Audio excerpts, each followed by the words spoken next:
c'est au niveau de la capitale où il y a les autorités auxquelles nous pouvons adresser des préoccupations, les actions de plaidoyer, lobby, même, si vous voulez, l'influence politique. Et notamment, il y a eu un certain nombre de questions qui nous ont poussé donc de venir à Kinshasa. C'est notamment la question de la campagne de mobilisation autour de la révision de la loi portant protection des défenseurs des droits de l'homme et la responsabilité des défenseurs. Et il y a aussi la question de suivi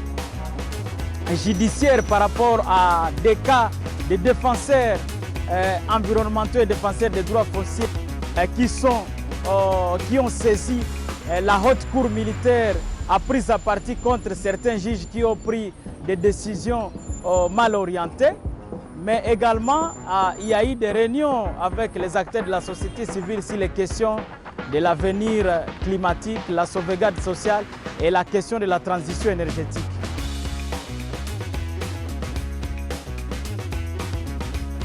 Comme vous le savez, les 5 défenseurs des droits fonciers et de l'environnement qui sont pris à partie contre, si vous voulez, les juges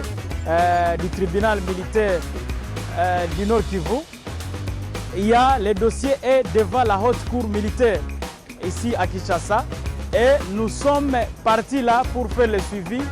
pour que nous puissions savoir la date fixée pour l'audience, par rapport, si vous voulez, à l'instruction et même au plaidoirie par rapport à ces dossiers-là, mais également nous voir avec les autorités pour les expliquer par rapport à cette question, parce qu'on ne doit pas continuer à suivre des cas où il y a des poursuites iniques, des cas où certains acteurs judiciaires se comportent, si vous voulez, à des roitelets pour condamner des paysans qui mènent un travail exceptionnel au compte de la République, au compte, si vous voulez, même des intérêts publics mondiaux par rapport, par exemple, si vous voulez, à la question de la justice climatique. C'est aux épaules de ces paysans-là, aux épaules de ces membres des communautés-là, les 5 défenseurs-là, qui sont en train de se battre pour que nous puissions vivre un monde juste, un monde meilleur par rapport à l'avenir climatique. Et donc, ce sont des contacts, ce sont des discussions avec d'autres défenseurs, avec les autorités, pour voir comment les droits doivent être dits en leur faveur.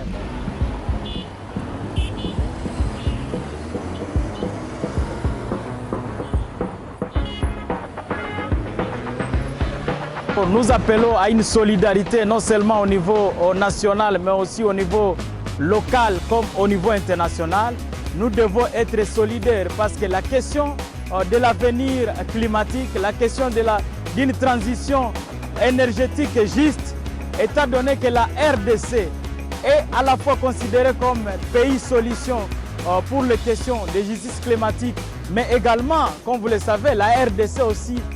c'est sur la RDC que repose la transition énergétique du fait que nous avons au moins les pourcentages les plus élevés en termes de possession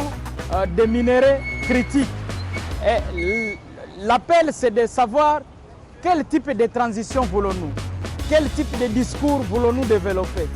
quelle approche et quel besoin en termes de transition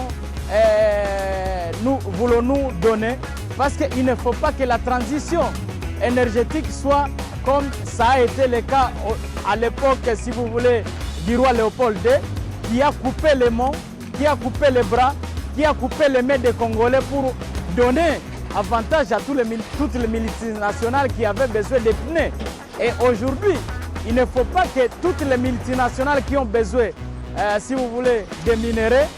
pour fabriquer des batteries, pour fabriquer, si vous voulez, les ordinateurs, pour fabriquer les téléphones, puissent, si vous voulez, le faire en chassant les Congolais, les paysans congolais sur leur terre, en détruisant l'agriculture des Congolais, en détruisant l'habitat pour les Congolais, en détruisant les forêts des Congolais, en détruisant même l'avenir mondial par rapport à la question climatique. C'est ce débat-là. Donc nous devons savoir, quand on parle de la transition énergétique, quel est le contenu de cette transition sur le plan communautaire?